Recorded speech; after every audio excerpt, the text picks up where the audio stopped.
Calling this meeting to order. Please note that the meeting is being recorded and live streamed via District's Facebook Live.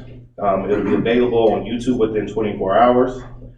This week, we also went on the District's Facebook page and reviewed the agenda when it was disclosed via the Brown Act. Just a few quick things. We apologize for our closed session running over. There are a number of issues and topics we had to cover. With that being said, next item up is Pledge of Allegiance. Requested Kyle Crowther lead us in the pledge.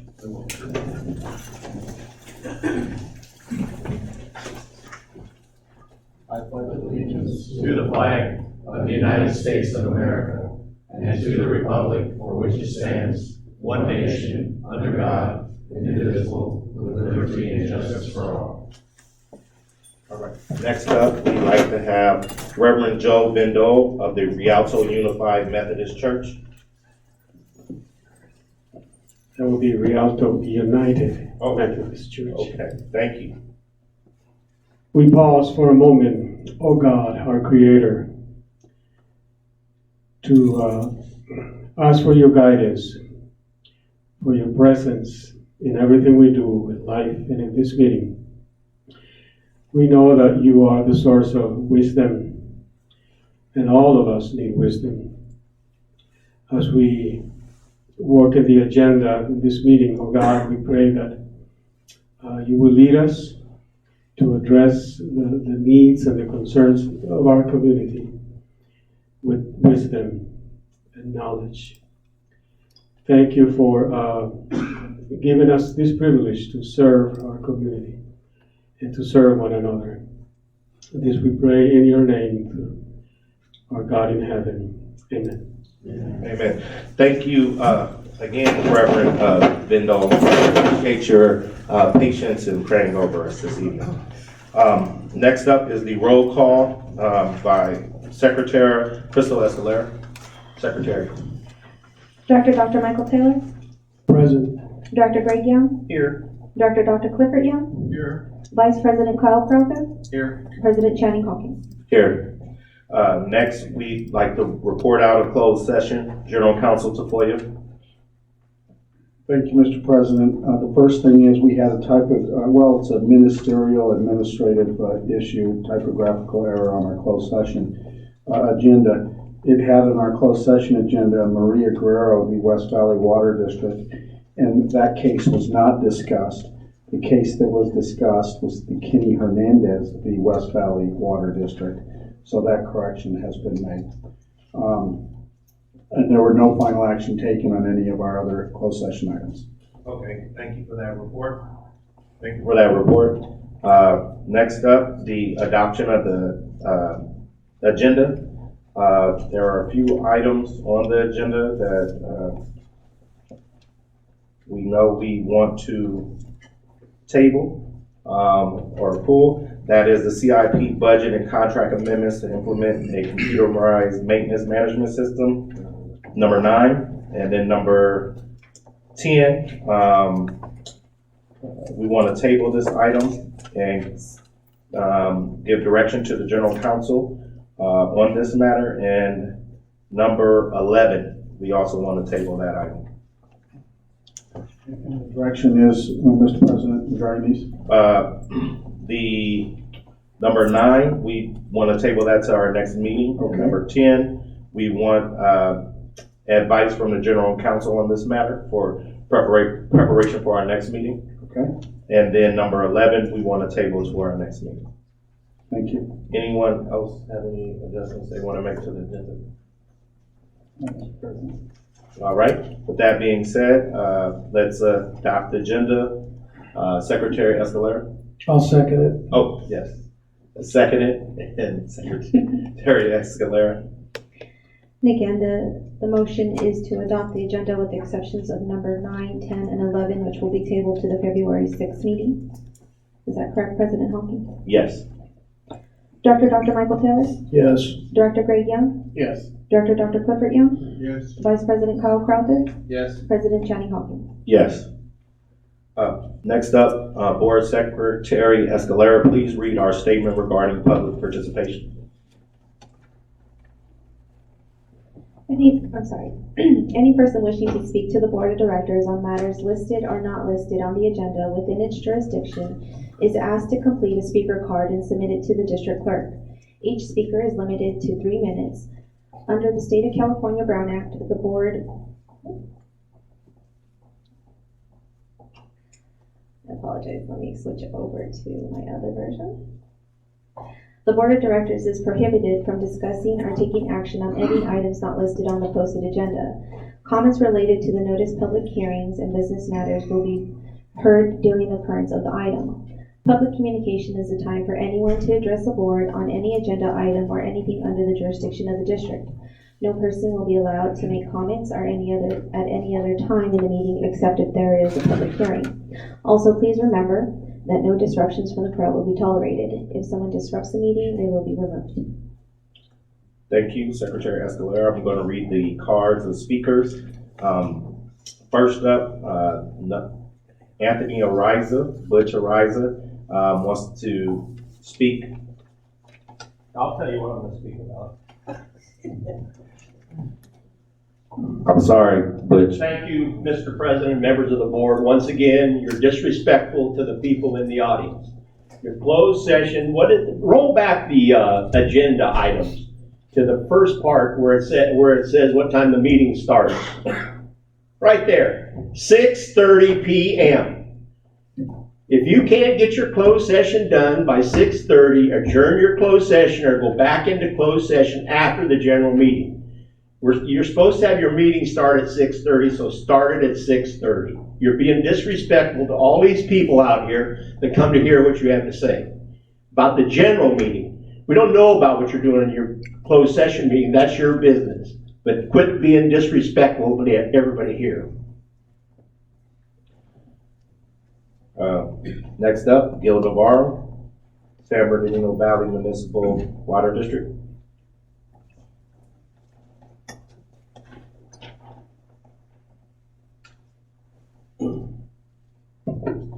Good evening, Board President, board members. My name is Gil Navarro. I'm the Director of Division 2, the San Bernardino Valley Municipal Water District. It encompasses the west side of San Bernardino, city of Colton, and most of Bloomington. I have a map here I'm going to share with your Board Secretary regarding the disadvantaged community tracts. Not the fact that a majority is in Division 2, a lot of it in Bloomington, the west side of San Bernardino. But I've been encouraging Valley District to develop a workshop to gather financial resources that we can share with our fellow retailers. Where the disadvantaged communities that lie specific, like in your district. I know there's a lot of areas that have septics. You can use that money to hook them up to sewers if that's appropriate for West Valley. I know the city of Rialto put in for a SAPA grant and they received over $300,000 just for planning to look at what septics on the north end of Rialto to possibly convert over to connect to sewer. There is a provision also for sidewalks that you can also indicate with the gutters, like for flood concerns. But I feel that I'm not sure a lot of the retailers are doing enough or knowledgeable of the financial resources. So I'm promoting them with our general manager to gather information and data, and we'll have a future workshop. And I've been working with Jeremiah, and I know you have your map, the disadvantaged community. So I'm glad that you're looking at it yourself.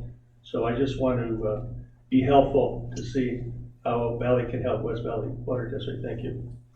All right, thank you, Board Member Navarro. I appreciate your statements. Please leave it with the Board Secretary. I look forward to following up with you And, General Manager, if you could, make sure that we follow up to have a workshop with Mr. Navarro on that important and critical topic. Thank you very much. Okay, next up, we have, Don Griggs. Don, and special note, Don Griggs is going to speak for himself and then speak for Mr. Hardy Brown as an accommodation.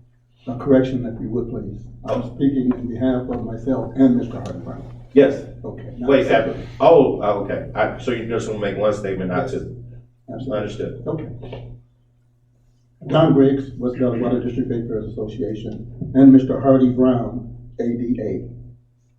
When we got involved with the district back in December 2017, it was not to tell anyone who to hire, but it was to ensure no one was fired unjustly or by illegal means that violated your policies or labor laws. We have held true to that mission because once you hire them, especially one another, and especially management, directors should treat them with dignity and respect. Having said that, we now have directors who have fired employees illegally, calling for more of the same in the press that the general manager must go.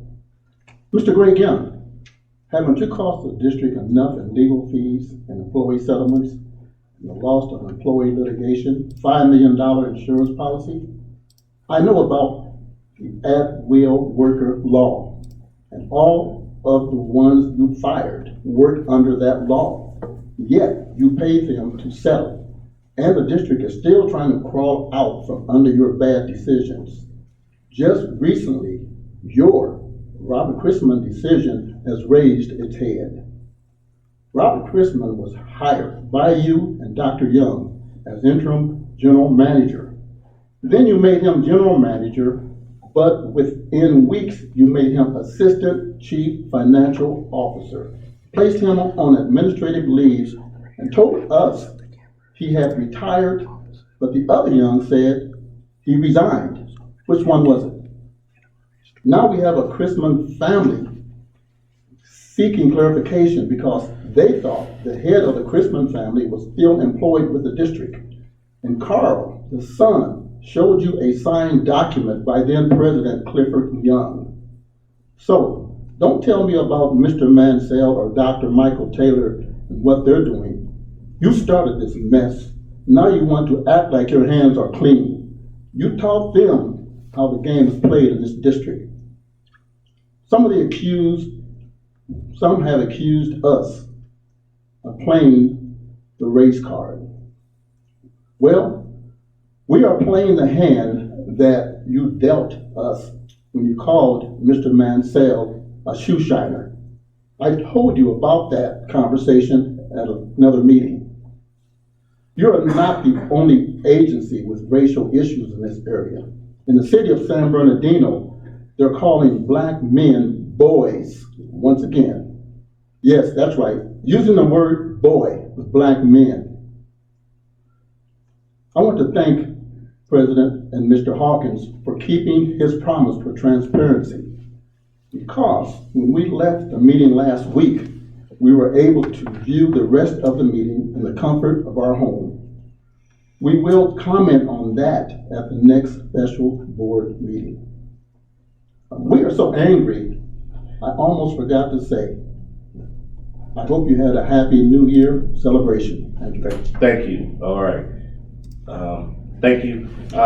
Next up is Diana Ariza. Please come forward.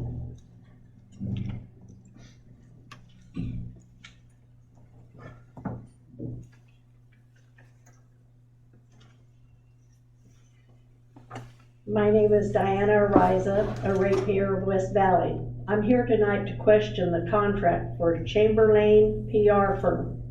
First, Mr. Hawkins seems to think it's a qualifier that he has known the gentleman for 20 years and had a small donation to his campaign. I think it should be a disqualifier. It's business as usual. Get your friends high-paying jobs at West Valley. They have lots of money. The district went for over 50 years without a PR firm. They had 3 employees who put out press releases and did PR with the schools and ratepayers at minimal expense. West Valley is a water agency whose main purpose is to deliver clean water. Until all the corruption began with Clifford's election to the board, there was no need for a PR firm to distract from the constant turmoil and litigation. Then all of a sudden we have a bunch of guys, 5, who are looking to go up in the political ladder, and they need a PR firm to get their name out there for future political endeavors. If you're not a crook, you don't need someone to tell you the good things you think you are doing. Also, a big article was in the newspaper this week about employees who should have never been hired if they had had background checks. Are these employees going to remain at the district because you think we will forget about the article? Think again. We will continue to watch what is going on, and I, for one, will continue to post all the negative issues that this board brings to West Valley. Thank you, Ms. Ariza. Next up, we have Gary Gorsuch from Bloomington. Matt. Good evening, President Hawkins, board members. My name is Gary Gorsuch. I'm a vice chair of the Bloomington Municipal Advisory Council, but today I come to you as a ratepayer of the district. I didn't have an opportunity to attend the special meeting, and I'm going to be out of town for the next special meeting. But something popped up that was kind of deja vu all over again. It has to do with Dr. Bill Mathis. And Dr. Mathis, 10 years ago, I was actively involved in Colton and led a citizens group that recalled the mayor of Colton in 2008. It was a very controversial time within the city of Colton with a lot of the same issues that you're facing. And so Dr. Bill Mathis at that time was hired by the city manager of Colton with a $25,000 discretionary contract. Thereafter, he was coming to Colton to give us ethics training and set up a manual of procedures. Unbeknownst to the rest of the city council, the city manager proceeded to allow Mr. Mathis to rack up over $60,000 in billables. And when it was discovered, the city council initially refused to pay the bill because they did not authorize the payments. And once the city manager went over his $25,000 in discretionary funds and went into what we call chain contracts, that became over that person's, with the city manager's level to do that, to take that action. During that period of time, Colton was in dire straits. They were forced to lay off over 100 people, and our city was almost bankrupt. But as far as Dr. Bill Mathis, he did provide an ethics training manual, but in the meantime, he was a headhunter for the city of Covina. And while our city manager was under the gun because of his malfeasance, Dr. Mathis, while providing services that he was being paid for by the city manager, unbeknownst to city council, was involved in a headhunting operation for a city manager in the city of Covina, of which our Colton city manager became one of the finalists. Although Dr. Mathis did not do the actual hiring, he was involved in whittling the candidates down from 60 to approximately, I believe it was 5. So, I guess my question is, and not being involved in this agency, I just see things that I've never seen before in other agencies.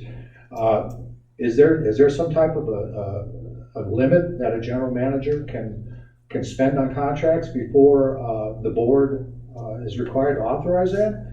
And do we have any type of ethics manual or manual of procedures? And if so, can we post them in the spirit of our new transparency? Can we post them online so the ratepayers of this community can see if these policies, if they exist, are being implemented and adhered to by the board members? So those are my comments, and I thank you for your time. Thank you. Thank you for your service to our community. Just real quick, I know you said that you won't be here for the next special meeting. As was noted, all of our meetings are now on Facebook, on the agency's website, and so whether you be there in person or you want to have some good viewing on a Thursday night, you can go ahead and watch us there. Thank you. I just wanted to address that. Next up is we have a presentation, the update on, there are no other cards here. So without any other speakers, we're moving on to the information section of the agenda. Unless there's an update on FXB, FBR. Staff, for all the staff members, please state your name, your position. Good evening, President Hawkins and members of the board. Joanne Chan, Operations Manager.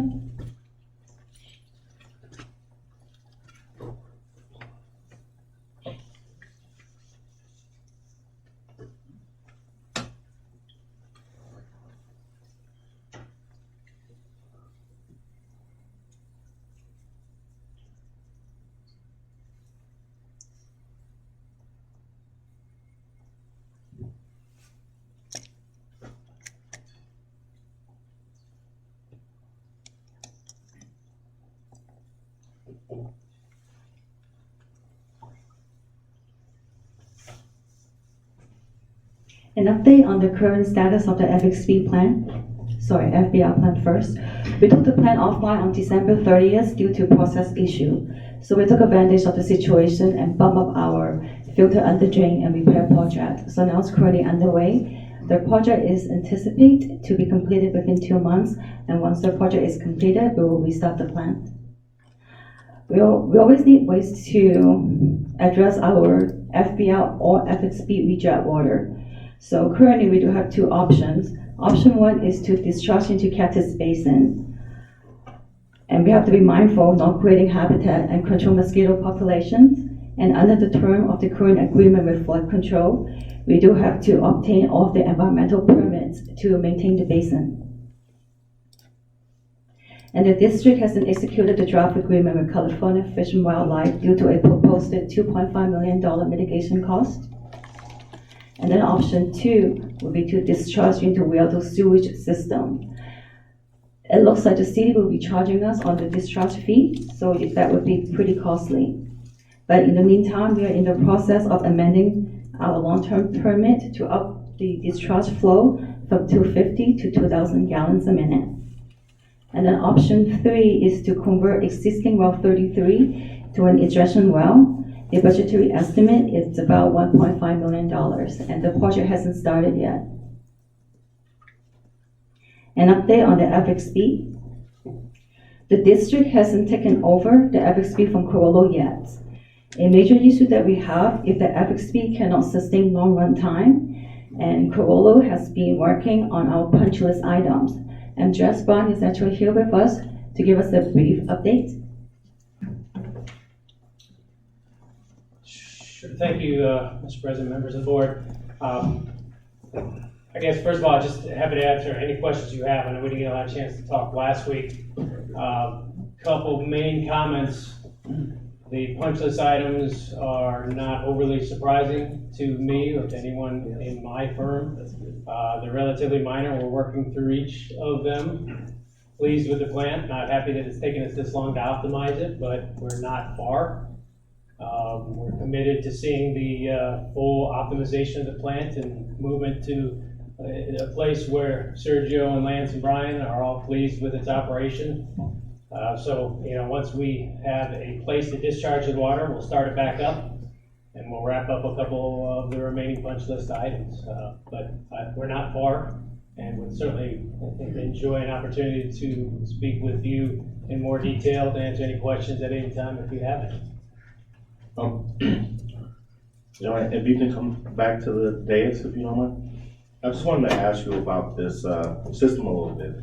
Now, how does the system impact our ability to deliver water to our ratepayers? Currently not so much, because well 6 pumps into our FBR plant, and the maximum capacity for that well is 2,000 gallons a minute. And the FBR can actually treat that capacity. So having the FXB on or off, it doesn't really affect our operations. Okay.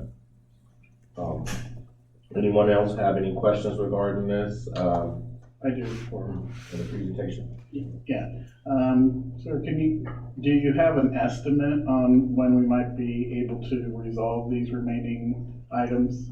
Because I know you kind of briefly hinted that, and we've kind of gone beyond our initial plan, but we know that this technology takes a lot to get it dialed in, just, so it's not a shock, but at the same time, I think there's a lot of question as far as, are we a few months away?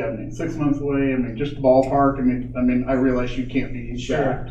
Once we have a place to discharge and we start the plant back up, that's really the rate determining step for us. Mm-hmm. Once that's in place, if we have a month left of optimization, I'd be surprised. Okay. So it's short term. We Pretty have close. the permit. Yeah. We've completed all the work that DDW wanted us to achieve. It's really just getting the plant It to a just place where optimizes. I want it, Yeah. so the operators don't have to work on it all the time. Yeah. And I think we have a month or less. Okay. All right. Thank you. This concludes my report. The remaining slides shows history of the projects for the board members to Okay. review if wanted.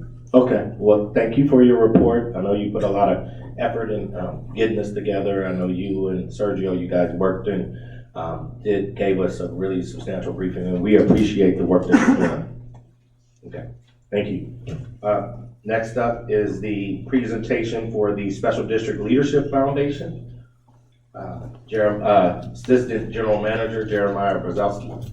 So at the direction of the board president, we were asked to put together basically a presentation on our path to excellence and how we get there with the Special District Leadership Foundation. So I worked with our new public affairs analyst, Cynthia Britz, and we went through the whole process, and she's going to be giving an update on how we get to the road to excellence. Thank you so much. Good evening, President Hawkins. I'm sorry, Ms. Fritz, can you please turn on your microphone?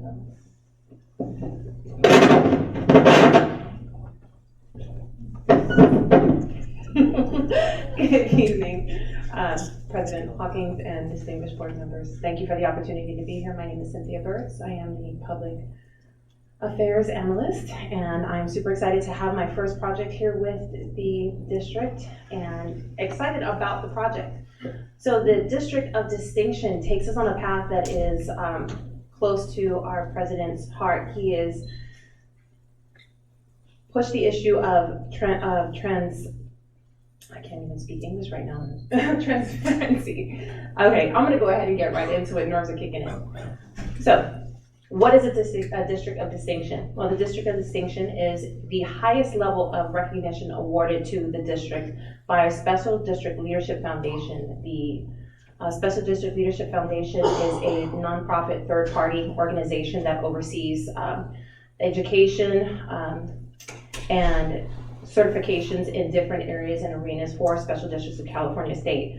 The recognition incorporates completion of all these Special District Leadership Foundation programs, and they demonstrate a comprehensive approach to excellence in district administration and governance. So we're on a fast track to excellence for transparency, accountability, and public approval. What we're doing today is attain the District Transparency Certification of Excellence certification. Certification covers 3 main subjects: basic transparency requirements, web requirements, and outreach requirements. These are requirements that are set up by the state of California, and as long as we do have all of these in place and samples of these, we are able to get the certification of excellence.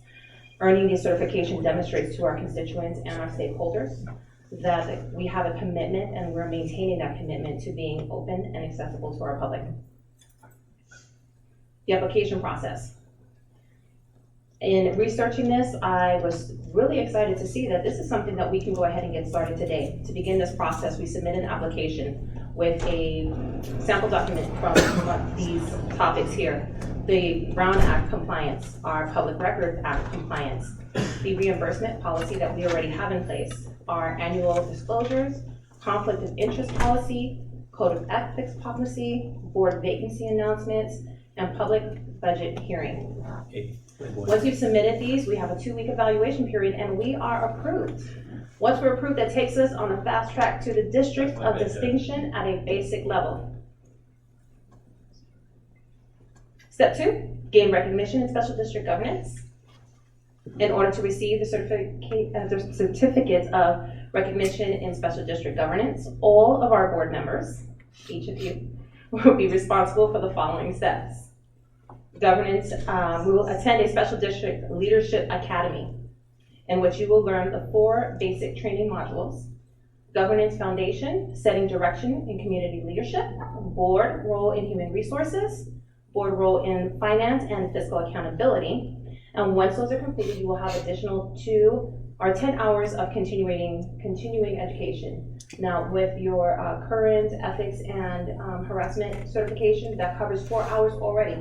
So you are already on track to receive these certifications. Don't tell all the board members that we gotta go back to school. To complete, right, we'll complete and submit the recognition in special districts governance application. And once we have done that, we take ourselves to the District of Distinction Silver status. You'll notice that there's some asterisks behind that, and that's if we do this all together and get all of the board on board, we can jumpstart and take us into gold much faster. Step 3 is the Special District Administration Certification, voluntary designation sought by individuals who strive to be the best at what they do. Our administrators here, various academic and professional backgrounds, will be candidates for this program, guided by the SDLF Board Certification Advisory Committee and under direction of professional examination development firms. This is all included in your application fees. The certification will give our successful administrators recognition unmatched by any other programs. The certification will help us document and recognize our team's knowledge, skills, and capabilities as special district administrators. Certificate will earn us recognition at the gold level. Now, this is something we are on a fast track to get this done.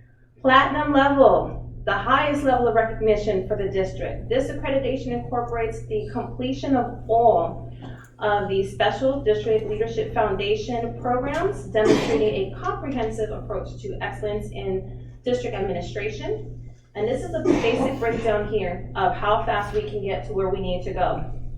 Our goal is transparency. Transparency is our first certification. As soon as we get that, we're at the basic level of District of Distinction. We can apply for that today with the board's direction. Recognition and governance is the next step in which the board will go ahead and complete that certification. With that and the general manager completing the SDA certification, we're looking at platinum status, and we have an attainable goal of reaching this platinum level by December 2020.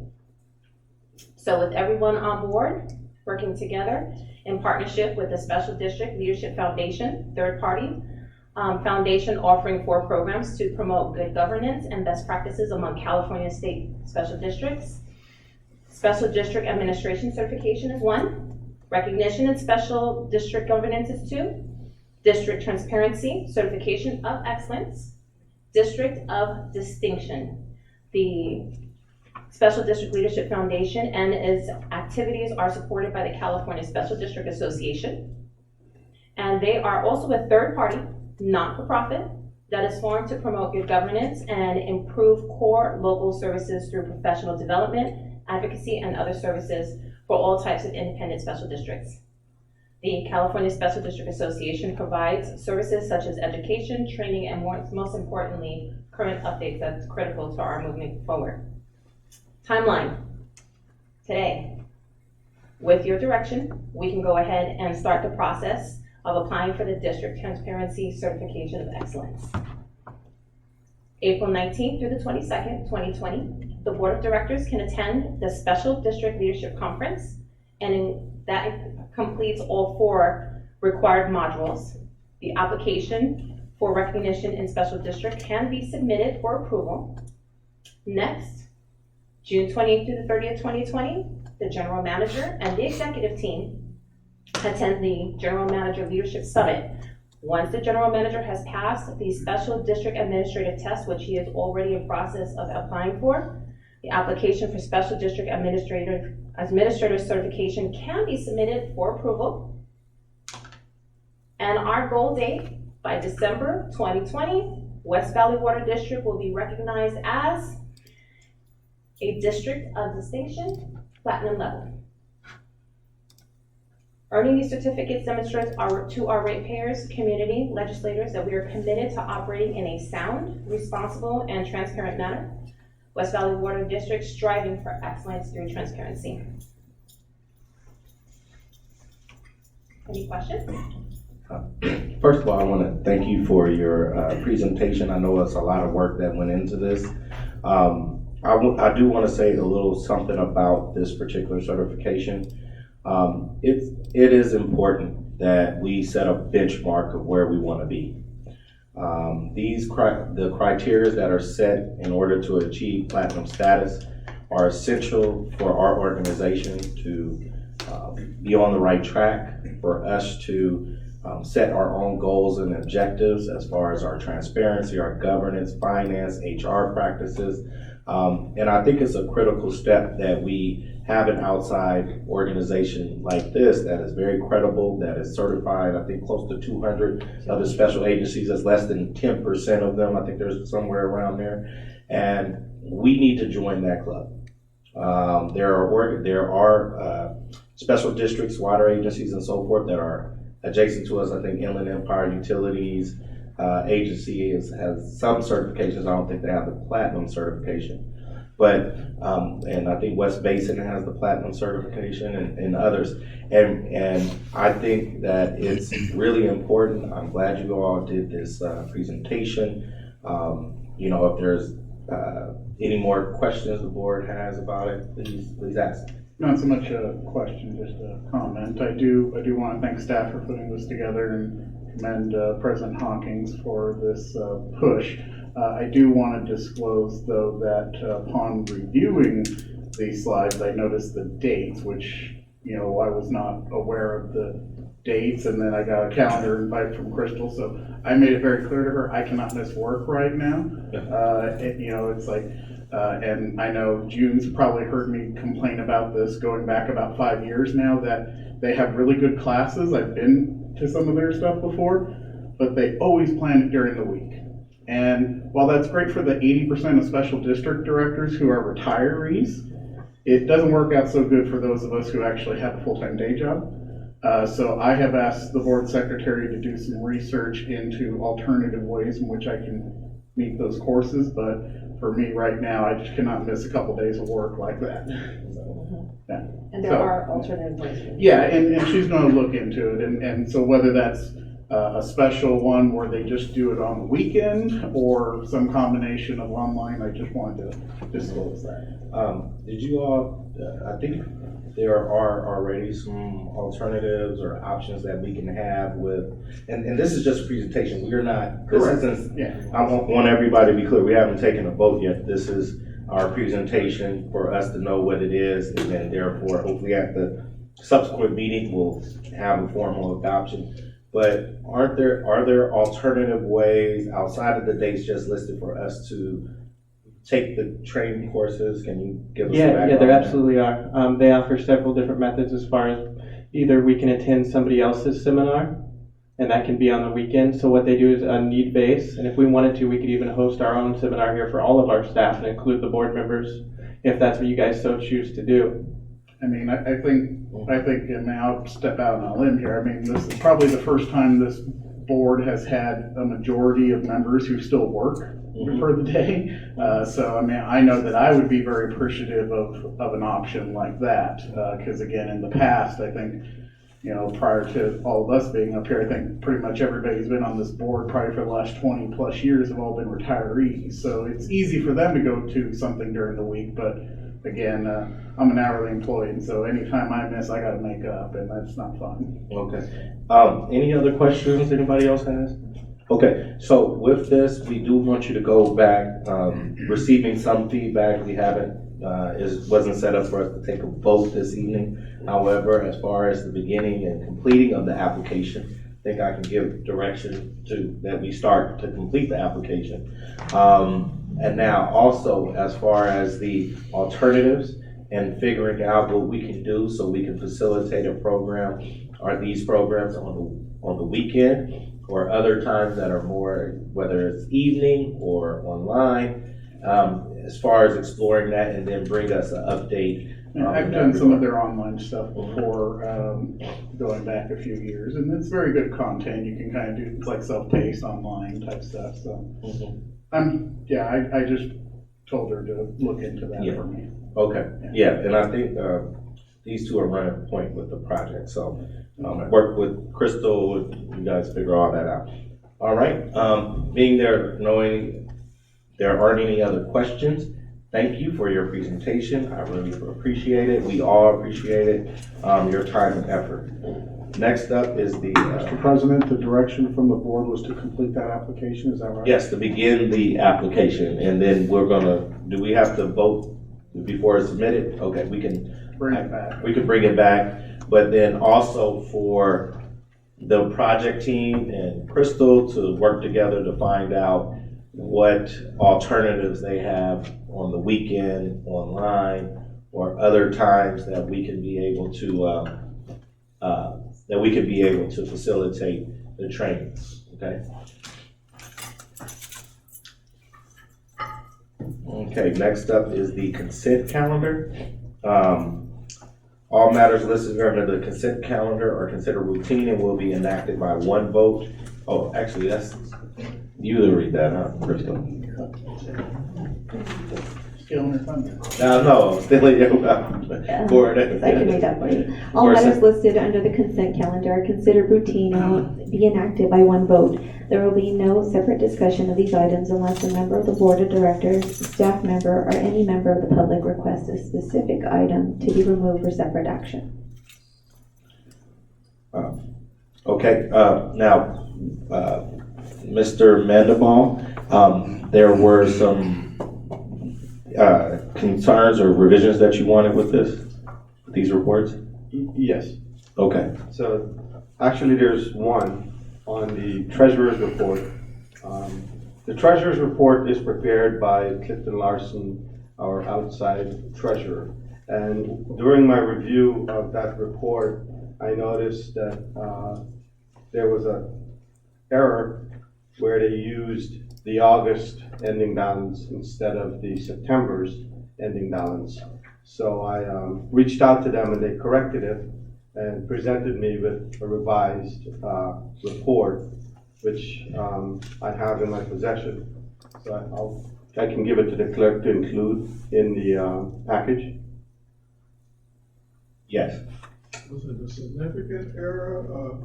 No, they just used the wrong month ending balance. They used August instead of September. What were the difference in the numbers? The August ending balance was $12,709,736.10. The September's balance was $12,700. 12,000 or 12 12 million, sorry, 12 million. That wasn't a little oversight right there. 12,703,049.18. So wasn't a huge balance difference, about $6,600, somewhere around there, approximately. $6,686.92. That was the difference. Mr. President, I move that we move the consent calendar with the amended treasurer's report, and if we can just also make sure that gets updated so the public can view the corrected one online. Yes, is there a second? No, Dr. Young, second. That the handout, yes, if you can pass that out. Or if, I don't know if he has copies, but just I give it have to one. Crystal so she can, yeah, just one. Secretary Escalera? Director Dr. Michael Taylor? Yes. Director Greg Young? Yes. Director Dr. Clifford Young? Yes. Vice President Kyle Crowther? Yes. President Channing Hawkins? Yes.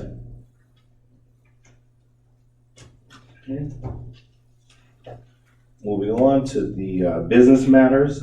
First one, item number 7, approval of payment to the Kaufman Law Firm for professional services rendered in October 2018. Invoice number 10130 for $24,430, and January 2018 invoice number 10140 for $69,120.75. I believe we, last meeting, we requested that Mr. Kaufman attend the meeting to explain why the bills came in so, the bills were sent in so late, being that they're from now 2 years ago. I think that was your question. Okay. And I think he prepared a response. You're correct, President Hawkins. Response was handed to me. This was received from HJC Law Group APC, addressed to Mr. Robert Tafoya regarding the West Valley Water District investigation regarding Clifford Young. And it states, Dear Mr. Tafoya, as you know, I represent attorney Martin J. Kaufman, Esquire, in the Kaufman Law Firm. I am writing this letter in response to Greg Young's request of my client, Mr. Kaufman, to personally attend the district's next Board of Directors meeting and address the timing of his law firm's bills. It is my understanding that during the December 19th, 2019 meeting of the district's Board of Directors, BOD, the Kaufman Law Firm's TKLF billings, as reflected in invoices 10130 and 10140, were on calendar to be approved. However, Director Greg Young apparently took steps to remove these billings from the agenda, apparently before the meeting even started, and made a formal motion which Director and Quid Tam Plaintiff Clifford Young apparently seconded. For whatever reasons, Director Young then requested that my client personally attend the next BOD meeting and address the timing of his firm's bills. I find the actions of Director Greg Young to be highly suspicious, given that he is a recipient witness to client's recent investigation of his admitted Confederate Director and Quid Tam Plaintiff Clifford Young, and conspicuously the only individual who has offered multiple declarations in support of the meritless Quid Tam lawsuit, which Mr. Kaufman and his firm were needlessly drawn into. To add to the suspect nature of this inquiry, I note that Clifford Young is the target of this investigation and the subject of my client's billings. To say that these directors are conflicted is an obvious understatement. Equally suspect is the fact that this Young and Young-driven inquiry has nothing to do with the substance of my client's billings, but rather the timing of the second and final bill submitted in October 2019. If nothing else, it certainly begs a question, given that my clients had in fact performed and completed this voluminous piece of work and were under no legal contractual obligation to submit these bills at some earlier point in time. What exactly are they driving at?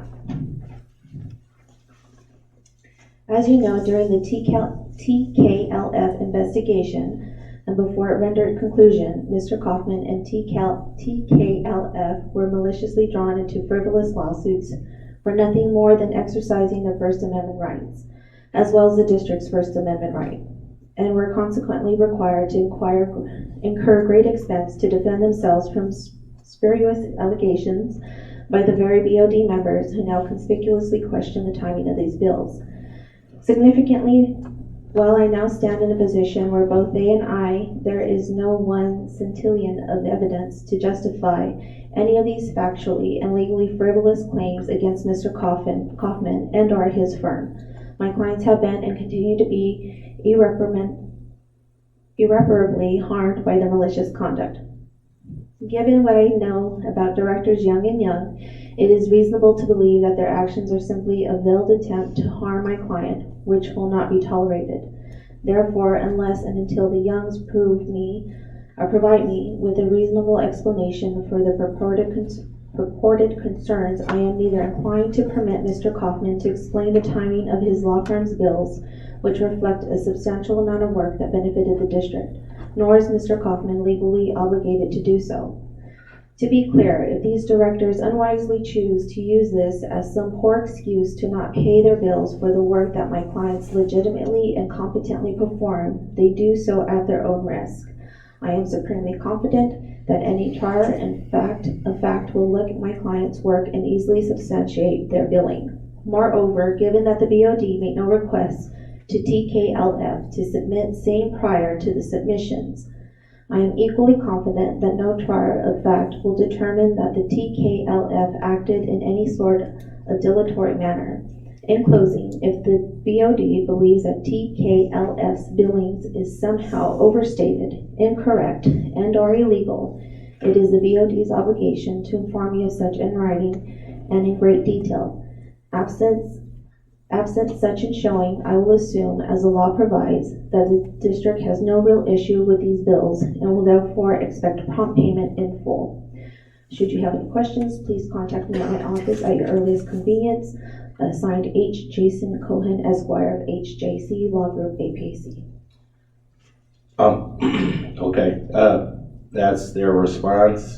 Based on that, I'm gonna put that we're gonna need a table, this item regarding their approval of their bills to the next meeting. Any issue with that? For me, I would say just pay it. The guy did the investigation, we own the money. Are you making a motion, Mr. President? Well, no, it would be the vice president. I was trying to table it. How about I'll make a motion? I make a motion that we pay the gentleman for his work. That's my motion. Okay, I'll second the motion. any discussion? Well, I think I should at least give a brief statement since he went to such lengths to attack me for, I think, asking a fairly reasonable question. I mean, I've never disputed that Mr. Kaufman did work on behalf of this agency, but when the last billing is from 6/30 and we don't get the bill for close to 6 months, it's kind of raises some questions on why didn't we get this sooner?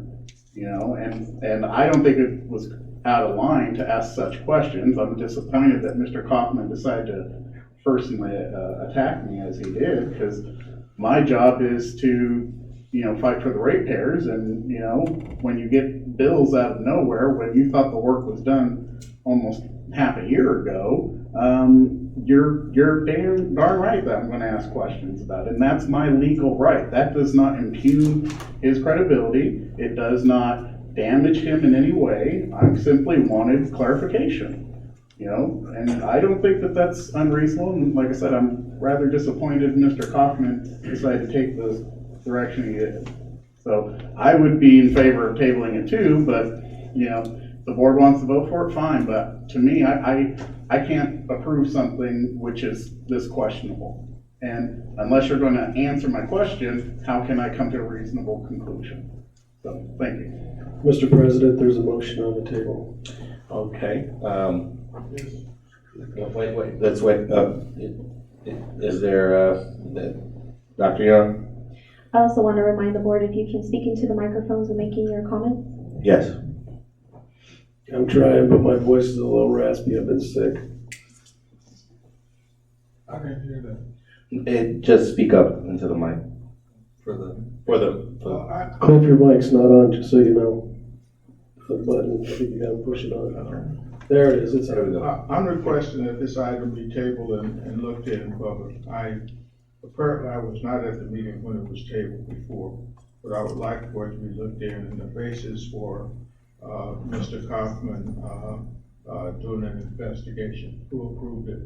And was it approved, by board of directors or in some secret meeting? Mr. President, there's a motion on the table. As far as discussion, I assume there is a motion on the floor. Let's, Secretary Escalera. Motion put forth by Director Dr. Taylor, second by Vice President Kyle Crowther to approve this item. Director Dr. Michael Taylor? Yes. Director Greg Young? No. Director Dr. Clifford Young? No. Vice President Kyle Crowther? Yes. President Channing Hawkins? Abstain. The motion fails. Moving on, being the next motion, number 8 for Leo and Trejo. General Counsel, can I ask for clarification? We did deal with a good number of their bills 2 meetings ago. These bills here, what are they pertaining to? These are key TAM bills. Okay.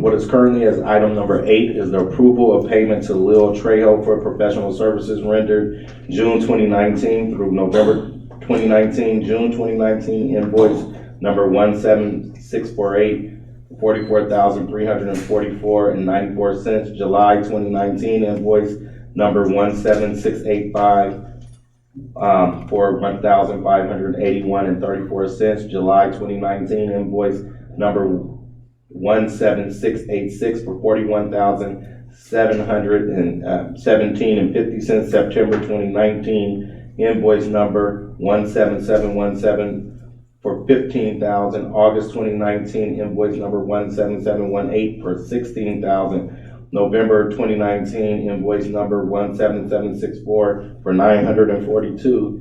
September 2019 invoice number 17765 for $28,500. November 2019 invoice number 17795, $657.15. October 2019 invoice number 17796, $20,282.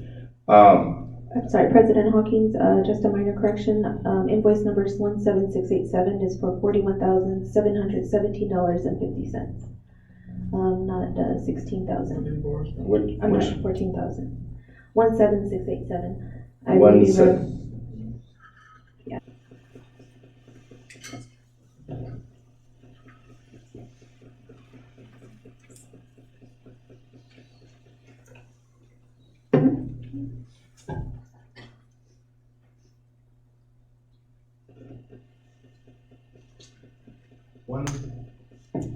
$169,068.82. And that's for the, well, you don't have a little trail here. Okay, so what was the number again? $169,068.82. and 82 cents. So 170, almost 170,000 for the key TAM litigation. Have more authorization. Well, now this lawsuit here, I don't want to go into everything. I know it's a very controversial matter, but you know, as a ratepayer and the president of the board, I know we're looking at $170,000 to deal with this suit. And, you know, I, definitely want to see, the attorney from Lil and Trejo was a part of our, next closed session meeting to get an update on what the status of this case and for the board to hopefully be able to come together so we can figure out the direction that we need to go with this. This bill is rather high. It's rather high and the ratepayers are paying for it. And it's time for, some contemplation, some thinking about what may be the responsible thing here as we accumulate this bill. What will be the outcome at the end of this litigation, and what we can do next. I don't really want to go further than that, but this is $170,000 that we are forking over, and we have to do some soul searching on where we're going with this thing. So if we could, we need to have Lil and Trejo, their attorney here, so we can kind of talk about where we are with these bills and where we are with this case and what we need to do. And I know there's some complications to this situation, but we need to get in a constructive conversation on in my mind, bringing some resolution to some of this stuff. I will request their presence at the next meeting, Mr. President. Okay. Mr. President, just so you know, when we do have the next meeting, and council, correct me if I'm wrong, some of the board cannot be present during the discussion, so maybe their questions will never get answered, and this will continue to be continued, just FYI, so you know for the next meeting.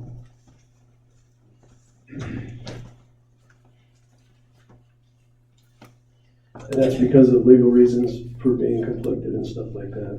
I just thought I'd mention that. As far as any type of constructive conversations about this situation, and is there a path? I mean, I guess I don't even know who to properly staff. We're finding out how we can set up a format to where we can have some conversations about this. I think if the board wanted to have conversations about it, they should set up something with Leal and Trejo and, have that meeting. Because I can't give any advice on the key 10. And there's no other lawyer to do that.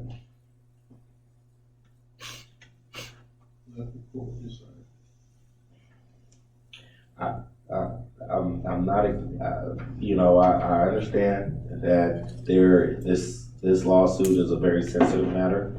I understand that it is also one of the things that is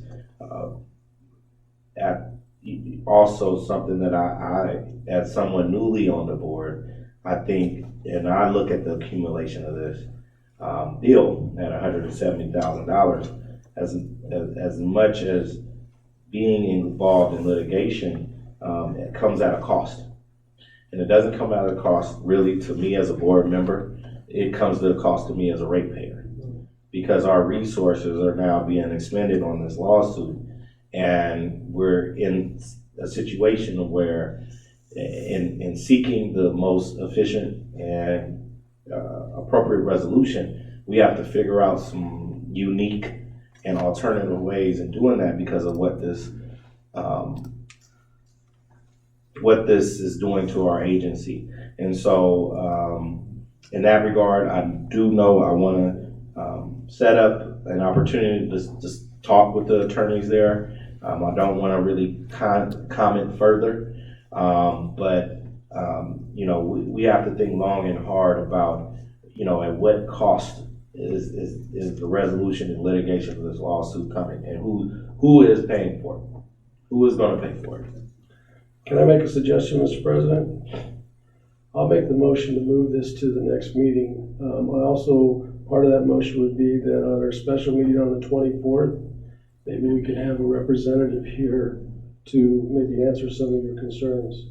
25th? The 25th, I'm sorry, to answer your concerns, so we can have this ready to do an up-down vote on the 6th to pay the bill for the work they've done. They are legally, as a matter of law, the legal representative representing the district, so they are doing the work. The bill's going to continue to increase as they go back to court on this. It's just part of a lawsuit was filed, and they're a representative, and they're doing their job. So that's what it is. Okay. As far as having them as part of the special meeting on the 25th, we do want to request that so we can answer the questions that my board fellow director just put forth. So you'd like Leal and Trejo in closed session on the 25th? Yes. Thank you. Any other questions or anything with discussion on this item? That's okay. My motion. Yeah. I'll second the motion. Second the motion. Secretary Escalera. Director Dr. Michael Taylor? Yes. Director Greg Young? Yes. Director Dr. Clifford Young? I abstain. Vice President Kyle Crowther? Yes. President Channing Hawkins? Yes.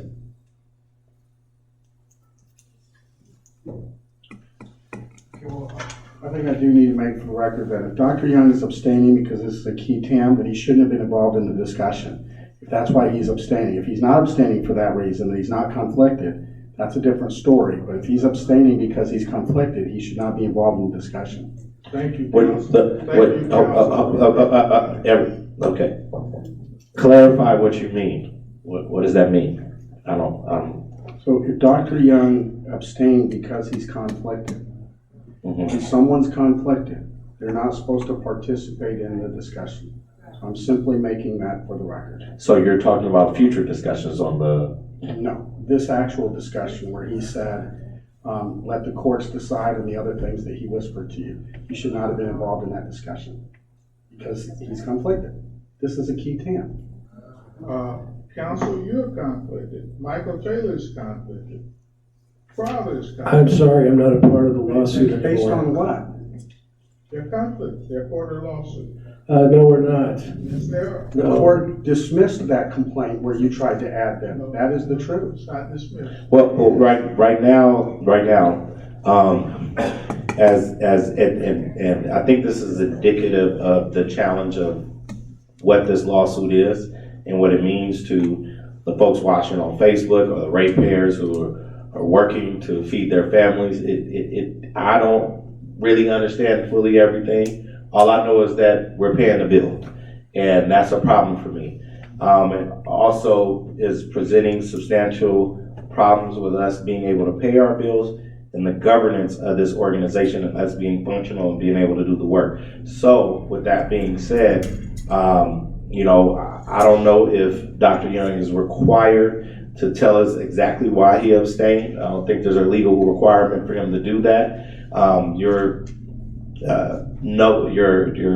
points are duly noted. However, that does not change the fact that we're going to go ahead and have this meeting with this law firm on the 25th to figure out what's the best way for us to move forward. All right, being that items 9, 10, and 11 were tabled, we're moving to item number 12, which is agreement with Muni Temps for the interim position of Human Resources and Risk Manager. This item is being brought to the board via an emergency action. We went through a process of interviewing 2 separate firms regarding seeking service for an interim human resource manager. As you all may be well aware,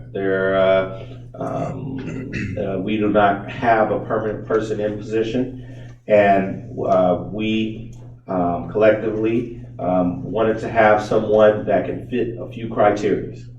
One, we wanted someone who had an advanced education in human resources and have been fully certified and verified, and particularly in the public sector. I don't have to belabor the point that having someone who is experienced and knows what they're doing in the public sector is very important in order to decrease potential exposure to litigation. Also, we have at least in my mind, there are a number of policy changes that we need to make regarding our HR practices and making sure that we're complying with the new laws, making sure that we're complying with the best practices in the industry.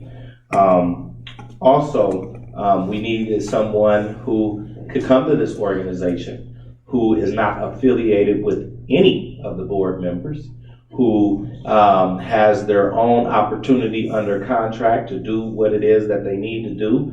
I'm not going to get into all the intimate details, but this person is coming here. The duration is likely to be 6 months. They're going to be, they cannot be relieved for anything less than calls. As you know, with these kind of contracts, those additional exceptions with duration and ensuring that if they are relieved of duty, that it will be because of cause. I think regarding to the reporting structure, because of the sensitive nature of some of the investigations that would be going on, we can talk about that. We'll be reporting to the executive committee. There's a number of actions and things that need to be reviewed in that regard. The executive committee is myself and Vice President Crowther. It is absolutely paramount that we get the ball rolling. I don't think I have to tell anybody in this room or anybody listening on live stream that we, as they say, we got issues and they need to get fixed, and we need somebody who has the authority, the experience, and the background to get us where we need to be. And so in the unique and acute situation that we're in, we as a board have come together to want to take action on this contract for this agreement with Muni Temps for the interim position of human resources and risk manager. Or anybody else want to add any comments or ask questions? I'll put a motion forward. I'll second it. Okay. He didn't get for it, okay. Well, let me complete it. Oh, I thought you Let me complete it. I move that we approve this on an emergency basis for a period of 6 months. I'll second it. Any discussion? Just real brief, I do want to thank President Hawkins for making that disclosure, because I did have some concerns about the process that we got to as far as selecting this, but I do support the emergency need. We do need to get someone in here right away to start addressing some of the many issues that we know exist. But thank you, President Hawkins, for that clarification. And I also want to say that in regard to the statements that I made, I believe it was a collective thinking of all the board members. I want to thank Greg Young and Dr. Young and Dr. Taylor and Kyle Crowther for their insight on this, because it's really important, and that everyone understands that there is a collective need that we act pretty immediately. So with that being said, Secretary Escalera, can you take the vote? Mr. President, point of information, the board secretary brought up a good point, and that is the contract that's in your agenda is not the contract that's going to be approved. The contract that's going to be approved is the one that you identified with the additional terms, only for cause, 6 months, and a 30-day termination clause. So that's the one that we have, that you're going to pass, but it's not in here. Okay. Can you repeat that? Yes, so the contract that's in your packet is not the accurate contract. Everything is the same except for 3 things. Number 1, the contract they're acting upon right now says that he can only be terminated for cause. What does that mean? That means that there has to be some reason why they're terminated that would justify a termination. That's done on a case-by-case basis, but it can't be at will. In other words, an at-will employment is you can be terminated for any reason or no reason at all. That it cannot be. It has to have a reason and a justifiable reason. So that's just cause. Number 2, it's going to be for 6 months. And number 3, there's a 30-day termination notice. So usually in these kinds of temporary contracts, if you didn't want someone to come back to work tomorrow, you called Muni Temps and said, we don't want Mr. Pignon or Mr. whoever or Mrs. whoever coming back tomorrow. And they call the temporary employee and say, okay, your assignment's over. In this case, we can't do that because of this contract. We have a 30-day tail, so it's essentially a 30-day notice period. So those are the only things that are different from the actual contract that you have in the packet. I accept that as an amendment to the motion. I have a technical question for legal. Okay. Legal, can we still take action on it even though the published one is different than what we're voting on? Yes, because what you do is you just make those changes on the dice. Okay. You are allowed to do that, but you have to identify it, and you have to say what it is, and it has to be part of the motion as Dr. Young has done. Okay, thank you. He made an amendment to the motion. Is that amendment seconded? It is. Okay. All right, and just one last point of discussion. It was just critical that we had someone who had in this particular situation, have the security to know that they're here to do the job and that that's what they're going to have the ability to do, what they believe in their professional judgment, and that we felt it was necessary to have that in this time. It's absolutely necessary. And so with that being said, Secretary Escalera, please call the vote. Director Dr. Michael Taylor? Yes. Director Greg Young? Yes. Director Dr. Clifford Young? Yes. Vice President Kyle Crowther? Yes. President Channing Hawkins? Yes. And Mr. President, for the record, we did look at more than just one company. Yes. More than just community temps. Yes. And we did interview multiple candidates, I believe, as many as 4. Yes. And yes, and as I understood, they were all very qualified, and I don't want to get into all the reasons.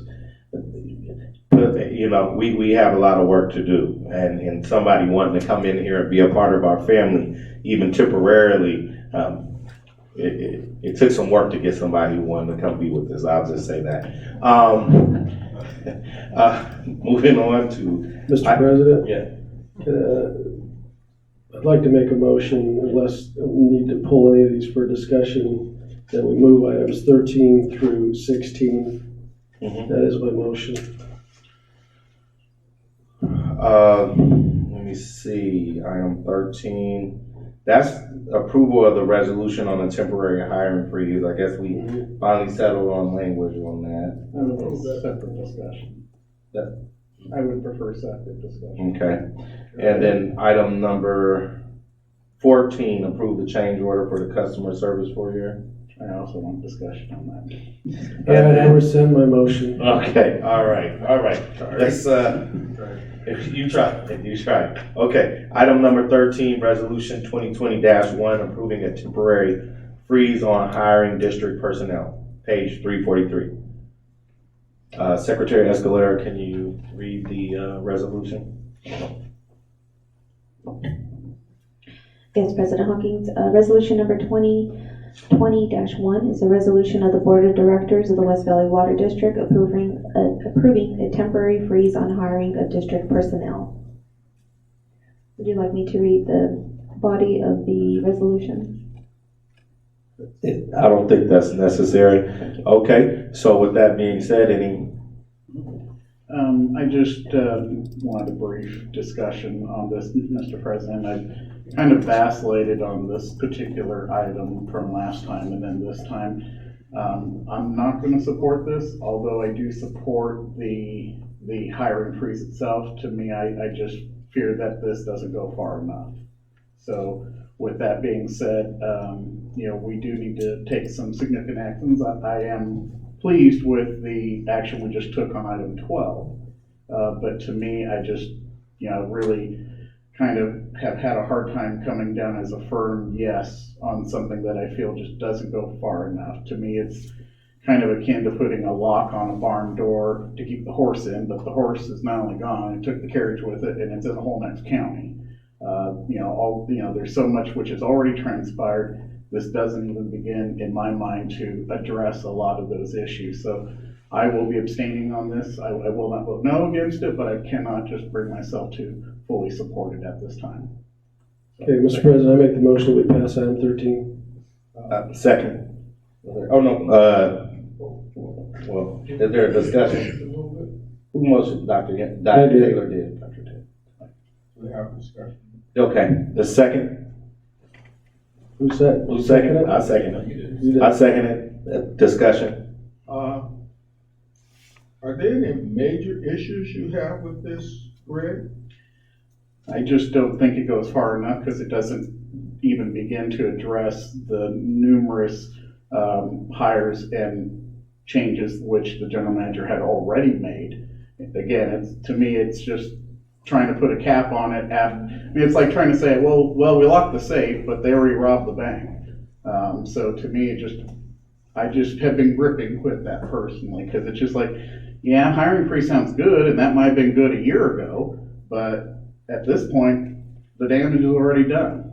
So, like I said, I'm not voting no. I still think that if you want to do a freeze, that's fine, but I just can't say 100% yes. I thought the effective date was, the day we initially brought this forward, which was, 2 weeks ago, which was, what was that, December, Board Secretary, what day was that? December 19th? December 16th? December 19th Yes. was the last meeting we had. The date on this resolution has been changed to today, however, if you would like to amend. Oh, okay. I believe that we gave the, Direction to the direction general manager on not hire December anybody 19th. until the. Right. We gave the direction prior to approval too. Yes, Yes, that's what I just said. Right, we gave the direction What was the effective date? of the resolution or the direction? Let me just, Direction. okay. Direction should have been December 19th, that evening. Have we made any changes since then?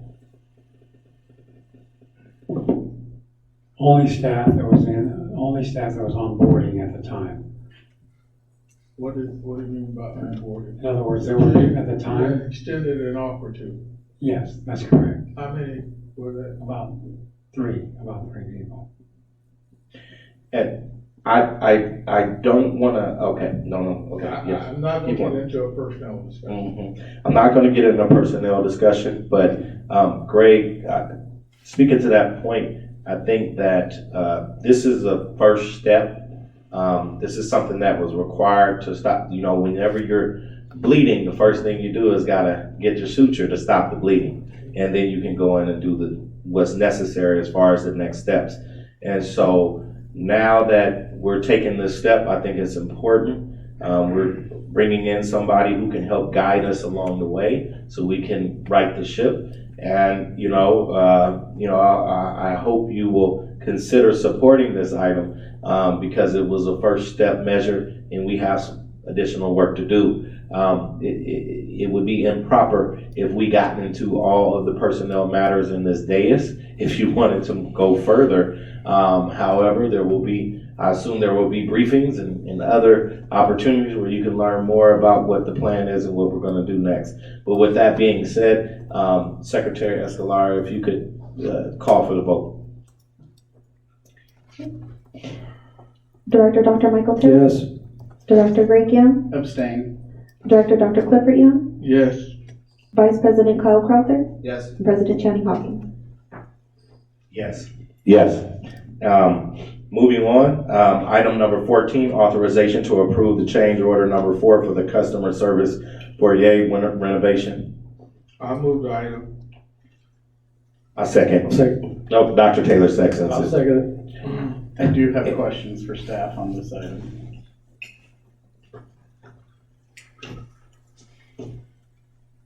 Good evening, Mr. President, members of the board. My name is Rosa Gutierrez, Senior Engineer for the CIP department. Yes, Mr. Director. Good evening. Thank you for coming up, Rosa.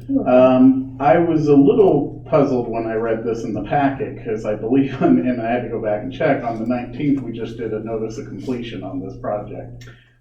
So now we're getting another change order after we said it's complete? Yeah, it's substantial completion. These are change orders that didn't make it to the previous change order. We will not record the document until the project is 100%. So that was just the permission to record it when we did reach our 100%. Were we aware of these, this coming last time? Yeah, yes, we discussed this in the Engineering and Planning Committee, and there are a few more items that are still pending that are being negotiated. So we do anticipate one more. Okay. Okay, well, that's fine. I mean, as a son of a contractor, I thought some of these things could be foreseeable, but I'm not going to belabor that. But I would just ask that if we're doing a notice of completion, I think it would be good in the future if you could just let us know if there's any soon to be coming change orders. Because again, I was kind of like, wait, didn't we just already complete this one? Yeah. So I was just a little taken back by it. That's okay, and I do appreciate that. And just to let you know, I am announcing that we have one more, and that's gonna wrap up all our change orders on the project. Okay, perfect. Thank you. You're welcome. Any other questions? When is it gonna be ready?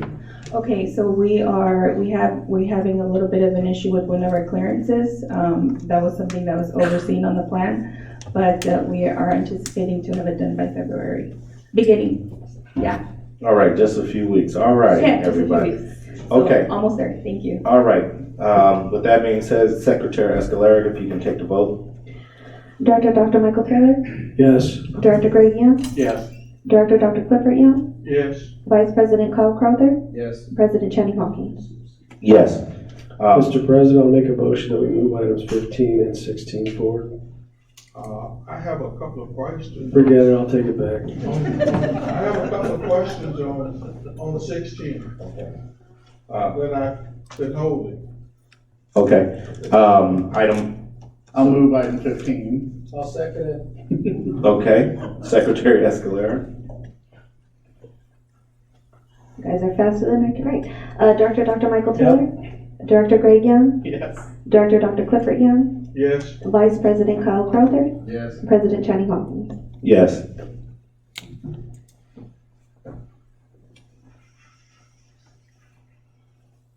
Item number 16, consider approval of CEQA notice of exemption for the Lido Development Company to construct stormwater and surface water catch basins for West Valley Water District to replace existing basins under a community facilities district agreement. Is this the exemption? That's the exemption, yes. I have a couple of questions. Okay. I haven't read this yet, I just got it. We're building the facilities. Lido Creek is paying for building the facilities. That's correct. And then they turn the facilities over to us, That's correct. okay? Is there additional facilities that they are building that we will have to pay for? That will be a part of the contract negotiations. The facilities that they're building is, their purpose is stormwater, right? Because they're building, paving a lot of area, so they have to put in stormwater basins. Okay. Eventually, though, the basins that we're using, if you look at the map, that's attached. Eventually, once they build where you see the blue basins at the top, Right. they plan to build over that area. So they're gonna be building more basins a little bit south of that, plus the ones that you see in the green area. So we're trying to take those basins so that when we have diversions from Romer, we have a place to go. So when Plus, we pay for those additional, they're gonna build a basin, I'm just gonna use an example, 10 feet deep, and that's just an example. But for our additional flow, they may have to go 12 feet deep. okay? Yeah, so we're trying to get them to cover as much of the cost in the CFD as possible. However, if they don't cover the cost, we will incur some costs, but we don't know what that is until we negotiate the agreement. However, we're trying to get the environmental out of the way. I understand that. Yeah, This is just getting the environmental out of the way. that's just the environmental. This is not committing us to any cost. It's not, no, because we have to sign the CFD before we're committed. All right. Real quick question, since you've provided this Yeah. lovely map here. I don't Actually, know- let's give Talat and Linda the credit. Well, thank you both. Thanks to I don't know if there's any way we can put that up on the big screen, but I know that we have the means to transport that flow from Romer to the current basins we have now. Yes, it's a short distance. It's a very short distance, and so my question is, are they building a line for us to be able to That's a part of what's incorporated, that's a part of the negotiation. Okay, yeah, so that's part of that agreement that we're currently looking at. Yes. Okay, but this is just to do the Just to do CEQA. Right, Yeah. the work that we would want beyond what they've already gotten environmental approval for, this is for that. I mean, I know we've had the discussions about this project going back some time, and we talked about having to relocate those basins. This is the first time I've actually seen where the proposed new basin is. But yeah, I would just be curious as to the cost because that's quite a bit further away now, and that's not just like a regular line. No, and these are not all the basins that they intend to build. Okay, so these this are is just the first stage. The first They will stage. be building more basins, as well. Now, will they be transitioning to these basins first while they take out the existing ones? Okay, we're trying to take ownership of the southernmost basins First, first. And as they build north, more. then more basins will come in and we'll take over those. And these others that are farthest north right now will go out of service. Okay. Yeah, well, we can talk more in the other discussion. And we have a lot of negotiating to do. Yeah, Yeah, yes, we do. I understand that. Is there a possibility of giving us a big picture overview of the project? Oh, yes, and we can do that as a part of Because the, it seems to have changed since the last time I saw it. well, I've seen some drawings and things have changed, but they're developers and, I mean, major changes, so that we get an idea of the big picture of the project. yes. And actually, we can actually have, Kevin Lynch from Lytle Development come in and talk about the project. I don't need them, I just think, Oh, okay. to come in. They're salespeople. I need to know an overview of the project. Okay, Because it was 720 some homes, now it's down to 500, do we know that? Yeah, I think 589 or something like that. Linda, how many homes are there now? Okay, I didn't hear. 776? But still at the 700 of them. I heard a rumor, so. No, I thought I heard 580 something at one time. Yeah, but what I heard in city council was 700 and something. So, I was just gonna say, I'll move item 16. well, I did want to give some direction. I do agree with Dr. Young. I do want to report with the big picture about this. I'm new. I know nothing about this project, and I think if one of the more senior members needs to have a clearer understanding on where we are with the overall, I definitely need it. And so I do want to advise that you, staff, Linda, and others can put us together a report about where it is. Yeah, Linda's done reports to engineering and planning. I'm sure we can have a more updated one on whatever the current vision is. Right, okay. Where you were making a motion? Again, I was just gonna move item 16. I'll second it. We should come up with some other things for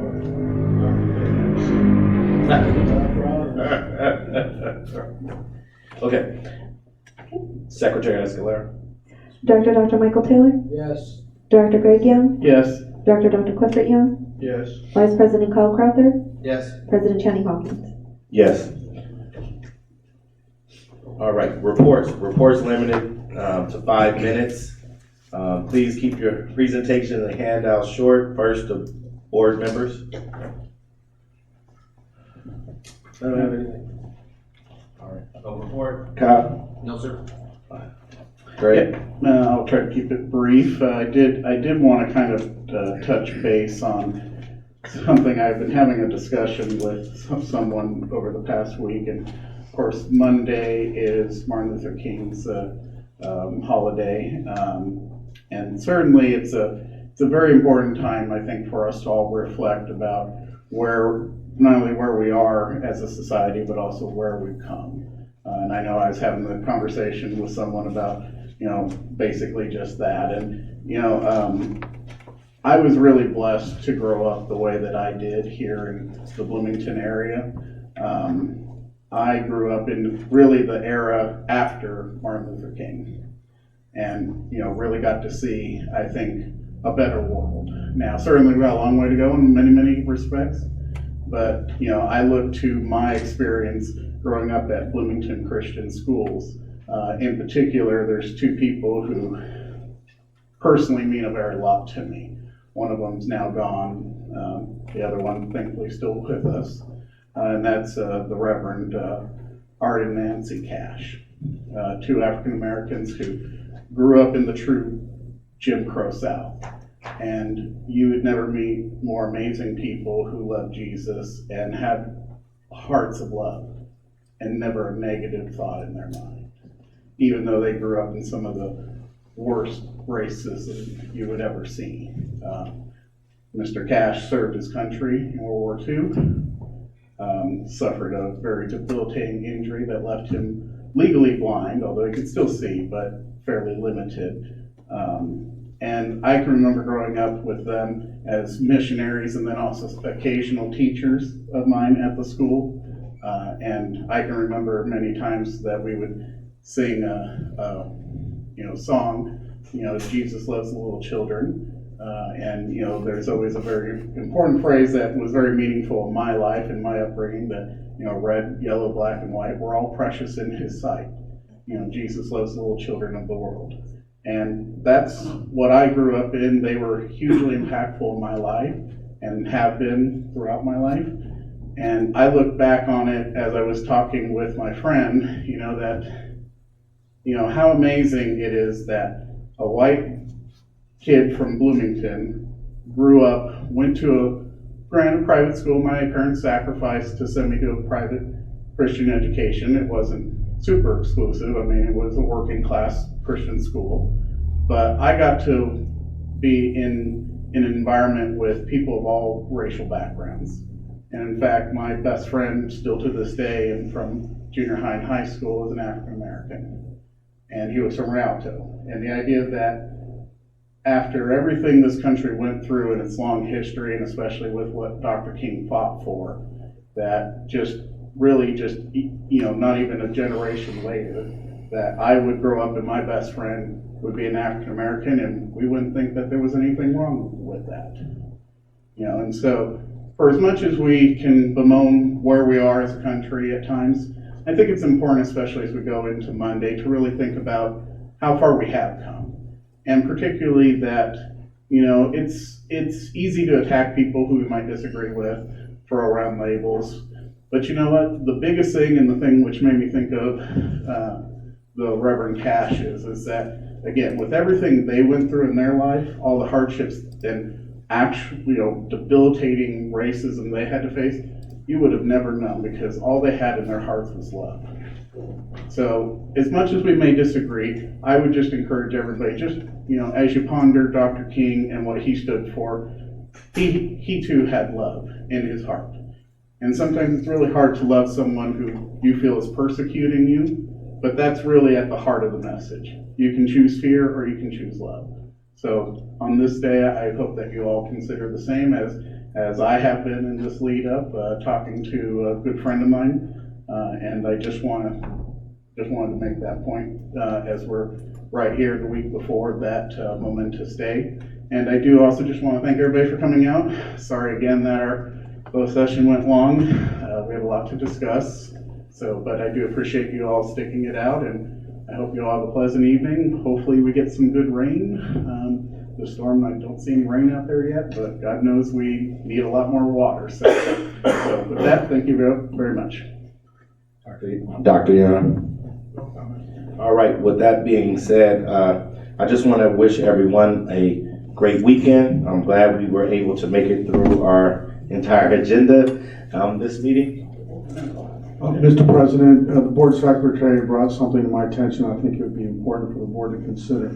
On the special meeting on the 25th, you continued that meeting. Yes. There was no closed session in that original agenda. As a result, you cannot have a closed session in that meeting. So you would have to notice another special meeting concurrently at the same time so that we can have a special closed session. Duly noted. Thank you. All right, just everyone take some time this weekend to reflect, spend time with your family, think about what we can do to make our world a better place. In the frame of Martin Luther King, I really appreciate Greg's comments about his experience, and all of us have more in common than we do in difference. And so with that being said, Legal, do you have any other reports? No, thank you, Mr. President. All right, General Manager, do you have any reports? No reports. All right, with that being said, everybody notate the upcoming meeting schedule. With that being said, let's adjourn. Motion to adjourn. So moved. All right. There you go. Thank you.